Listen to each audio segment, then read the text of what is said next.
we have one of our industry's most respected leader. He has been instrumental in building technology-powered business models by developing intensive understanding of over 100 entrepreneur categories, including taxi services, livestock entrepreneurs, kirana stores, salons, auto mechanics, retail trade, to name a few.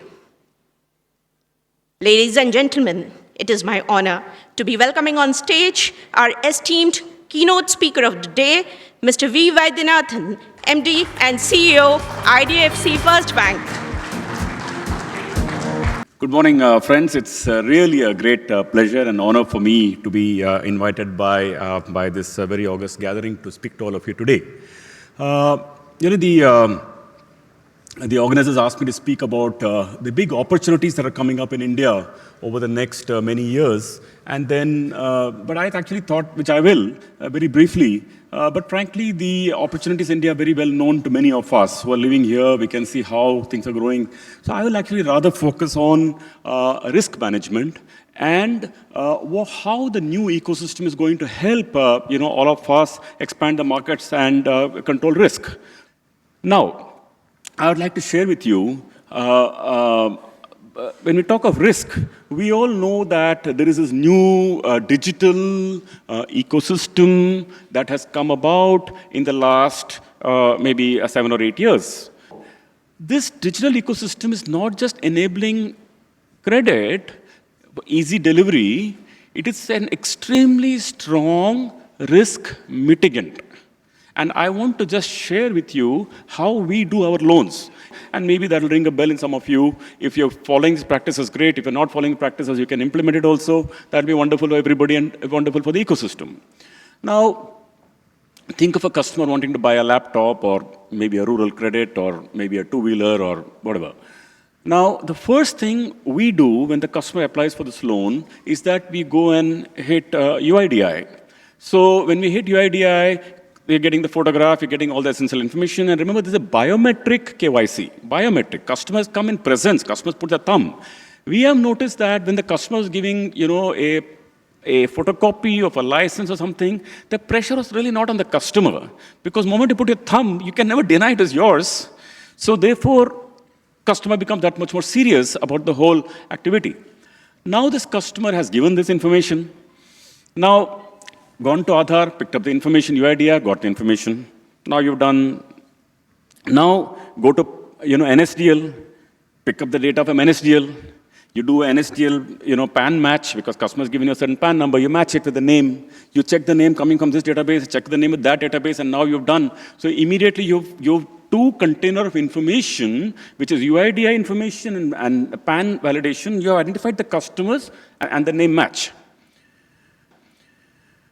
Then after this, you go and check, you go and hit NPCI.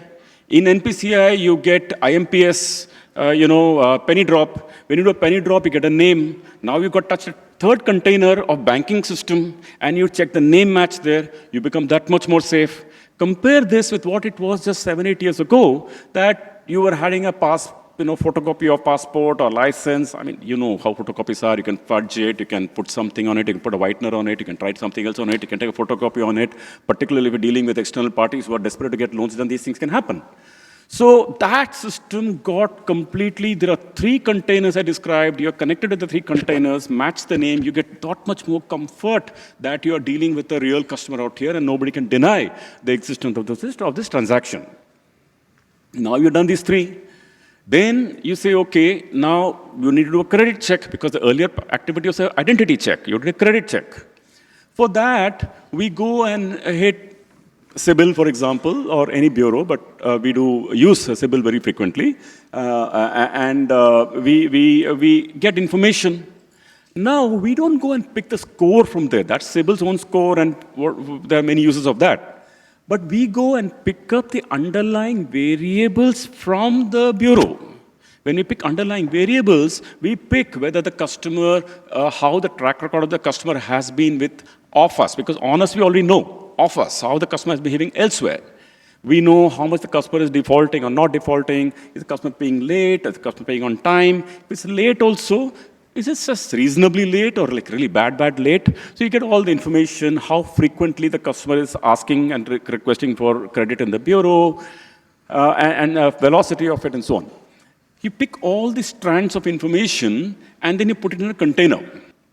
Then you also get the product that is being financed. Say the asset. Suppose somebody is buying a consumer durable or a television or a laptop or what brand they are buying, if they are so.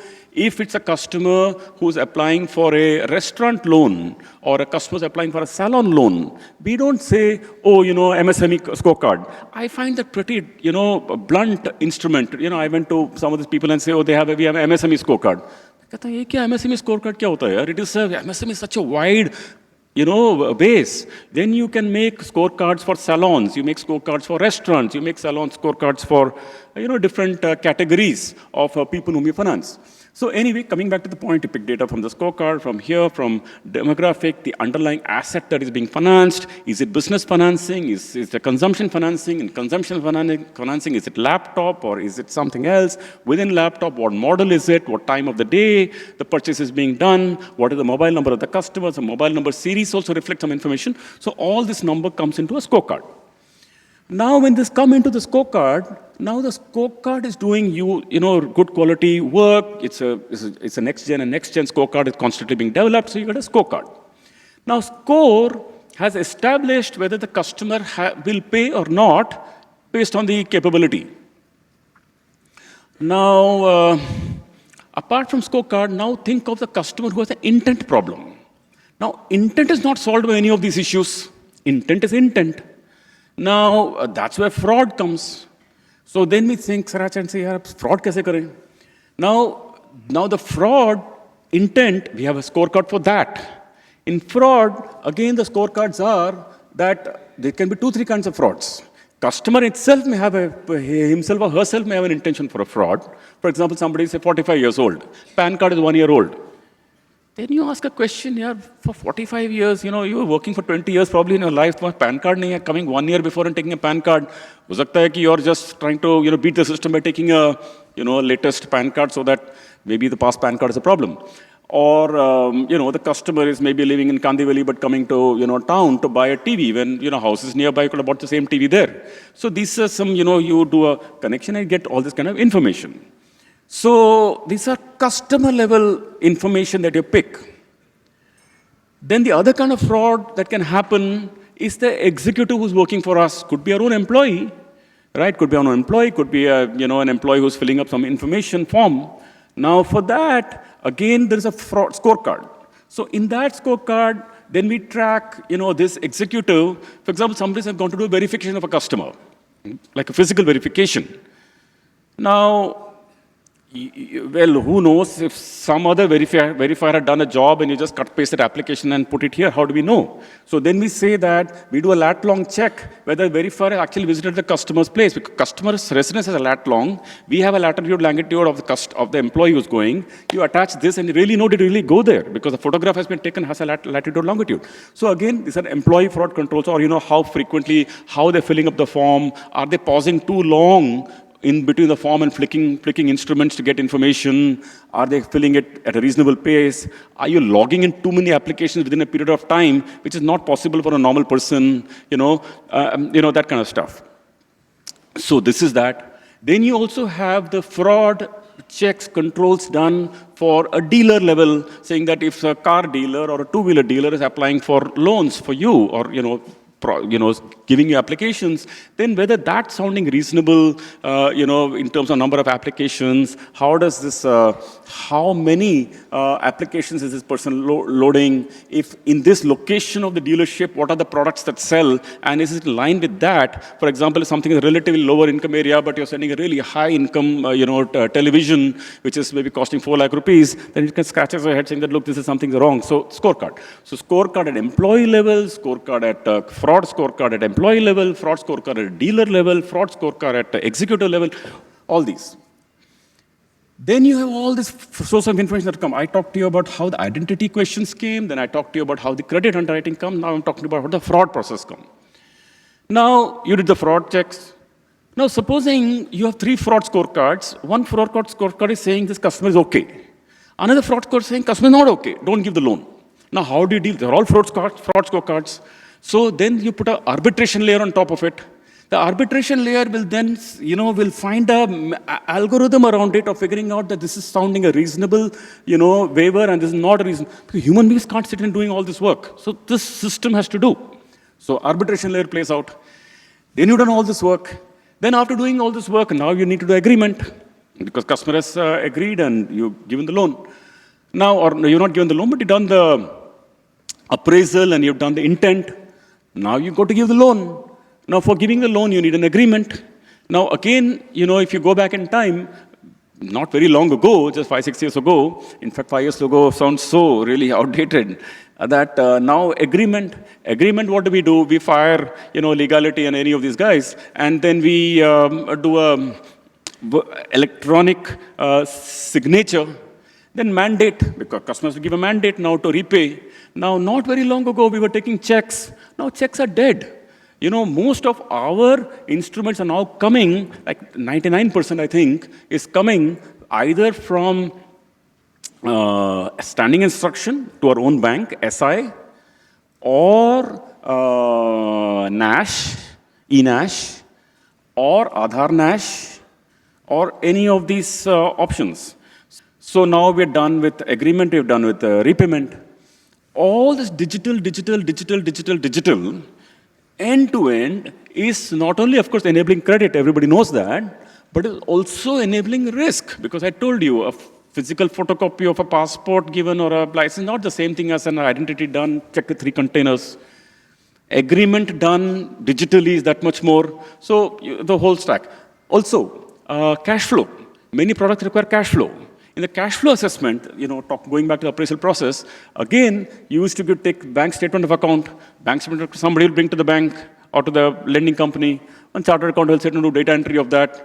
We can make some unintentional mistakes, maybe intentional mistakes, and then it'll take so much time to do that activity. Now, PDF is coming, and the PDF, what do? We take the PDF, we scan the PDF, then the PDF you can quickly read, maybe even 100 pages of report, and you can come to know that this customer is keeping balances of this much amount from this time to this time of the month. So you know that 1st to 7th of the month, you got to bank that check. Does 1st to 7th of the month, every month for the last 5 months, does the customer keep balances? So there's cash flow lending. So there's a real high quality cash flow lending. When sometimes, I talk to people about cash flow lending, people think, yaar, तुम्हारे employee बैठ के साथ cash गिनते होंगे. ऐसे नहीं होता है. वो bank statement में cash दिखता है. Cash meaning credits. So let me clarify that. When we say cash flow lending, maybe we should call it credit for lending. So it is like, it's not cash. Nobody's sitting and counting cash. Actually it was done. Like not again long ago, I met one small NBFC who said, हम हर customer के यहाँ बैठते हैं, हम गिनते हैं कितने cup of चाय बेचता है, उसको हम 5 रुपए से multiply करते हैं, फिर हम कैसे करते हैं, वो सब खत्म हो गया. Right now the bank में आता है because everybody is coming UPI में पैसा आ गया, उसको cash flow check लिया, scan के लिया, you can find out. So I described to you right from the 6 steps or up till now about how you do digital controls and digital, risk mitigants. And let me tell you, every one of these steps vis-a-vis the past processes is that much more better in control. We have experienced this, and maybe CIBIL people can or whoever will talk later, they will confirm what I'm saying. Our gross NPA and capital force used to be 2%. Now our NPA has come down to 1.5%. Our net NPA and capital force used to be 1%. Now it has come down to 0.5%. So this whole new digital system is really working for risk management.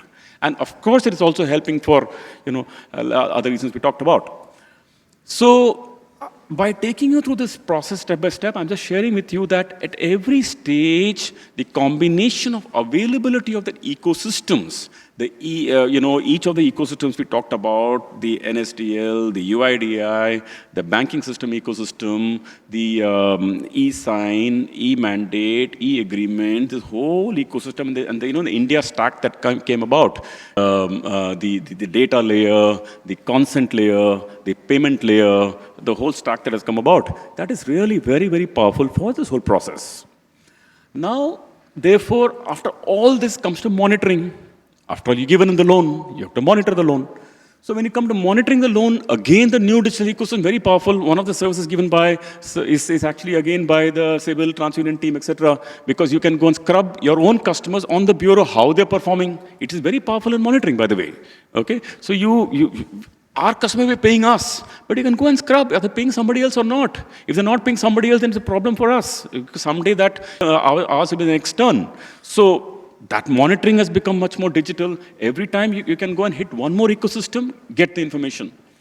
The point is that this country has built this amazing stack and capabilities of these many ecosystems we talked about.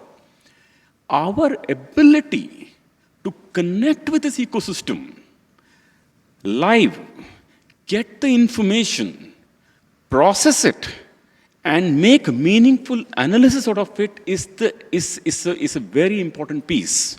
Because otherwise, these are ecosystems, they'll be lying there only. For us, there'll be some general talk for giving lectures. But it is not we are not here for giving lectures. We are not academicians. We've got to use that information, and we've got to convert that to real, meaningful, decision-making process. And therefore, this is how, at least our experience is really very, very powerful. I want to share this with you so that you realize the power of the new digital ecosystems coming about. Many people who I met sometimes say कि यार हम तो ये सब करते ही नहीं, हमारा bank तो अच्छे चल रहा है, और my NPA is still very low. अरे यार हो सकता है. Okay, it is true because Indian NPA on retail has been low, but we should be very, very, very careful about lending. Because this risk is, you don't know when it's building up. You see how the regulator is also constantly reminding everybody, number of new loans being taken, how many loans are being taken by the single customer, below the pyramid, 50,000 and below, ticket size issues. So we should be very, very careful here. And this is like wearing a helmet. You can say, tell me, helmet nahi pehna, फिर गाड़ी चल रही है, मेरे को कुछ नहीं हुआ. You can say, मैं seat belt नहीं पहना, मेरी गाड़ी चल रही है, मेरे को तो कुछ नहीं हुआ. That ठीक है, you cannot do all these things and still you'll be okay because India is okay. But as an AR, this is like wearing a helmet, just like wearing a seat belt. And therefore, when it touches ecosystems, we can, do this business in a safe manner. Or if you don't want to do all these things, you can do home loan, car loan. उसमें problem ही नहीं है. कुछ करो ना करो, they have customers pay back on home loan, car loan. Okay, but if you want to do, India में NPA नहीं है, you see HDFC's numbers for 25 years, you see ICICI, you see our numbers, home loan में is the NPA. So you could do that.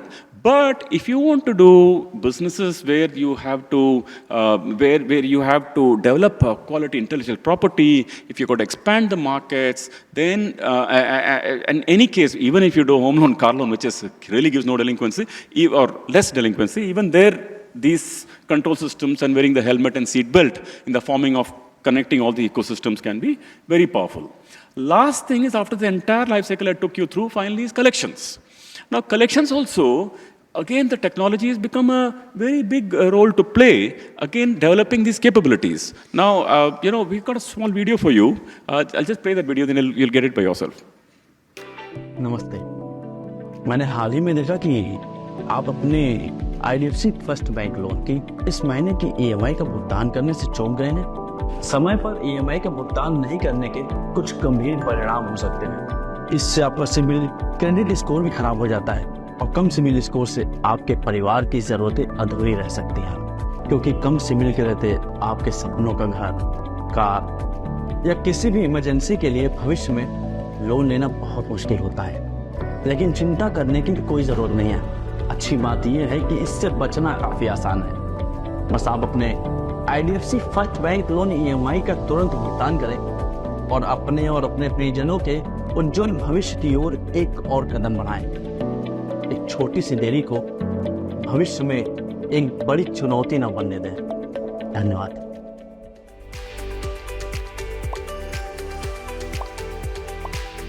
नमस्ते. आपकी इस महीने की EMI bounce हो गई है. देरी से EMI का भुगतान आपका सिबिल स्कोर कम कर सकता है, जिस वजह से आपके भविष्य में कार, घर या एजुकेशन लोन मिलने की संभावना कम हो सकती है. अब चिंता करने की कोई जरूरत नहीं है. आज ही इस महीने की बची EMI का भुगतान करें और अपने उज्जवल भविष्य की ओर एक कदम बढ़ाएं. Introduction of multimodal and multi-language communications in push notifications.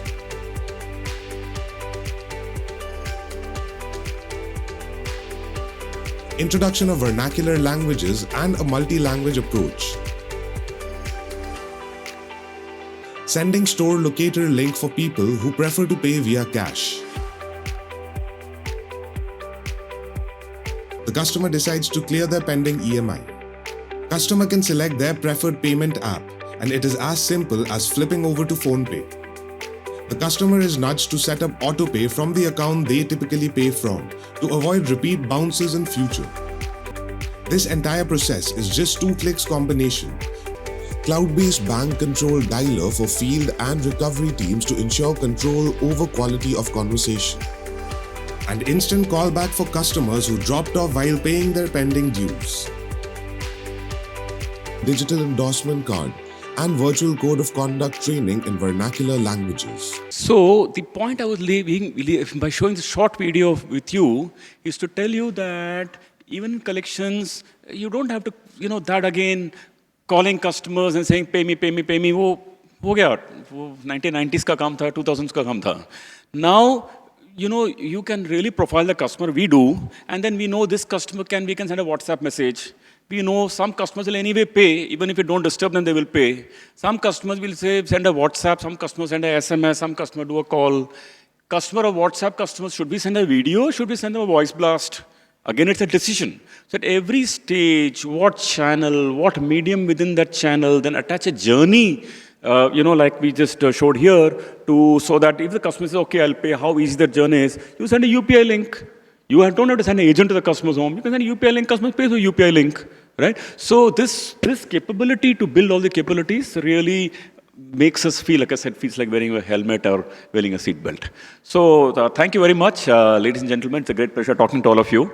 And hopefully, with all this, we can actually expand credit, but more safely, because lending has risk and serious risk, especially, small ticket, for example, BNPL loans, 1 month money.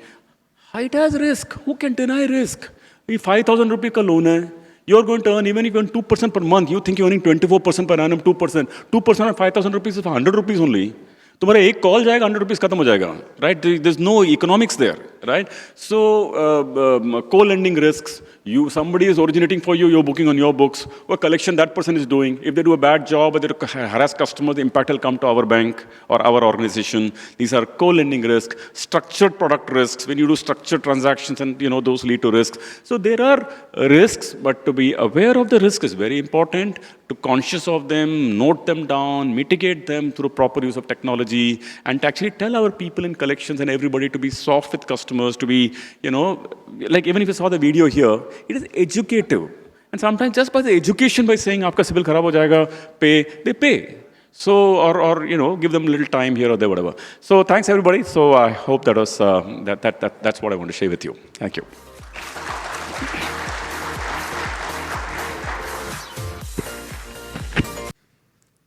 Good morning, Mr. Vaidya. Good morning. So, glad to note that the IDFC First Bank has separate scorecards for retailers, for saloons and restaurants. Similarly, I feel the industry also should think in terms of having separate getting conditions. Given the nature of the micro enterprises, they are beset with the perennial mismatches in the timing mismatches in the cash flows. That being the case, is it fair to judge their scores or put them on this same pedestal as mid corporates or large corporates in terms of repayment behavior, and then judging their CIBIL scores? It's one thing to feel for the underserved segment of MSME, which is very true, and we all feel for it. But at the same time, we have to be very careful here, because the scope for default in our industry is only that much. You can have credit cost of 1.5%, 2%, right, which is a reasonable amount. So therefore, the more we define, first, therefore, we can't take chances with this. It is if it's unorganized, no cash, no transaction on trail, only cash, I'm really sorry, I can't help you. I mean, I can't do banking with you. It's the truth. In fact, see, the challenge to the banking industry is that how to take them, forward. How to take them formal is a national prerogative, and frankly, last 8-10 years, the amount of national formalization is dramatic. You see how, I don't know to tell you, you've seen all the QR codes and all that.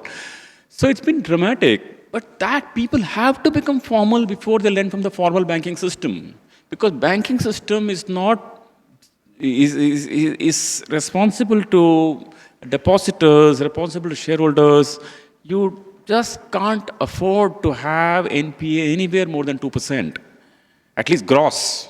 And net should not be more than 0.5 or something. So the scope, that much thin. That's why banking system is so tight. Even we become very conservative. I'm not saying blaming somebody else. I can tell you after becoming a bank, first we were capital first, our NPA was 2.1, 2.2. Now it is 1.5. Kyun? Dar lagta hai. So because we have to be very careful, right? We can't take chances only. So we tightened every criteria, put all these systems and technologies. So our risk appetite comes down as a bank. It's a truth. And therefore we have to be, very careful. We have to accept this as a reality, which we can't It's do. a reality. It's a reality because risk appetite for a bank is lesser than the NBFC, and particularly with so much signals coming all the time, to be careful, to be careful. Do you think anybody can afford not to be careful? It's not possible. Yeah. Thank you. Yes, Rajesh. Thank you. That was a wonderful coverage of probably what some of us in the audience have spent 20 years of our lives doing. Well, a quick question. As you beautifully articulated our side of the story as bankers on the lending side, I somehow get the feeling that probably as an industry, including CIBIL, we probably can do much more on creating awareness on the other side with our borrowers and the population. Love to hear your thoughts on how we can step up this. And that indeed is going to help us in turn as we... It's a super great point. Really, Rajesh, I'm happy you flagged it because this whole stack we were discussing from, how we can lend and protect ourselves at the same time. Sometimes I tell our people also that to even collect from customers on time is a service. It's a service because that customer's CIBIL record also getting spoiled. So to reach a customer on time, informing the customer you're running behind schedule, even if politely, like the person here did, is a service. And our people need to have a service mentality. I'm telling the public forum, I tell them in town halls also, to service collection, because एक service mentality, because service, तुम service कर रहे हो, then तो softly बोलोगे, request करोगे. Right? If you you don't have a service mentality, you'll talk very differently and it doesn't go well with the brand. So that's about us. But to your point, really, like you said, education, industry entities like yourself can do a very big job, and maybe there can be even a combined, education campaign. Yeah.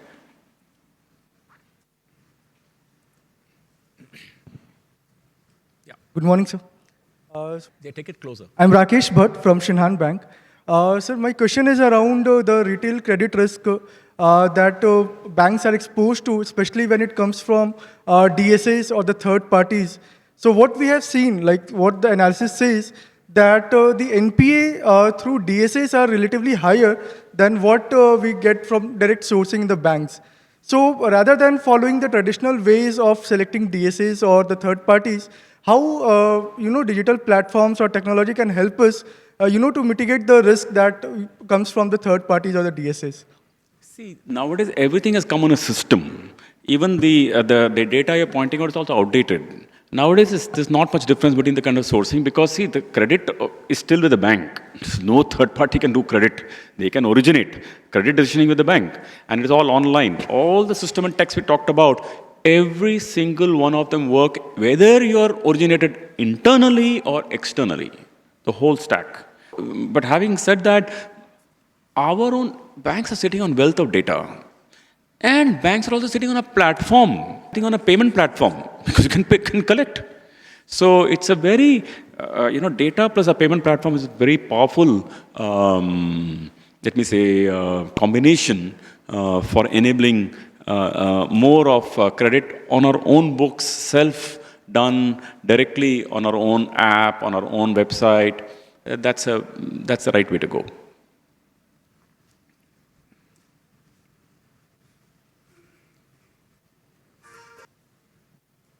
Morning, Mr. Vaidya. I just want to understand how do you look at the leveraging aspect part? How do you look at the leveraging aspect part, especially on the consumer loan side and a personal loan sides? So, see, the thing is that, frankly, bureaus are a big help in that process because you know before giving a loan how many loans customer has. Without this, you will probably fly blind. So, bureaus are a very big thing. But I'll tell you, in the future, how this should happen, ideally. And here, Rajesh and team and everybody has an important role to play. Getting data from banks on a daily basis, not monthly upload to bureaus, daily basis, it can be a very big help. And not only on a daily basis of stock information that you have a loan, car loan of 5 lakh rupees. That's information. On a DPD reporting on a daily basis. So Rajesh, if you can work on this, it will be very useful. Notice the difference between the two. Telling you how much balance you have on a daily basis is one information. Telling you how many days you are outstanding on a daily basis can be a very powerful thing. Which means that if a customer has taken a loan, suppose the installment is supposed to be cleared on the 2nd of the month. Suppose the customer bounced the check or bounced the ECS or a standing instruction, paid the money on the 22nd of the month, paid 20 days late. Today, on the bureau, it will look like current, zero outstanding. But no, this customer has taken 20 days to pay. The daily reporting of DPD will make a big difference. So sorry, more hands there. So but I hope you got the point I was trying to answer. Yeah. Sir, good morning. Yeah. Am I audible? And by the way, for this entire banking system, NBFC system, everybody should report on a daily basis. The DPD and the balance, it will make a huge difference to this leveraging in the country. And by the way, as of now, things are good. I can tell you numbers are good, etc. But still, this is a very important control to bring. But like you said before, you can never be too sure in lending. Sir, good morning. I have a question regarding this cash flow based lending. Because we see some of our customers, they are getting cash in their accounts. But do you think that the source is very important for us or not? Because in so many times, we are not getting the source. From which source the customer is getting money? Well, source is very clear. I mean, in the sense that GST is GST. You can know it's a cash flow is coming from GST. That's a source. It's a business source. If it's a, transaction that customer is honoring at a particular pattern in the bank statement, after all, we are lending to patterns. So thank you very much, friends. I can see some hands, but my apology. In another session, whenever I'll hopefully address some questions. Thanks, everybody. Nice speaking to all of you. Bye. Thank you.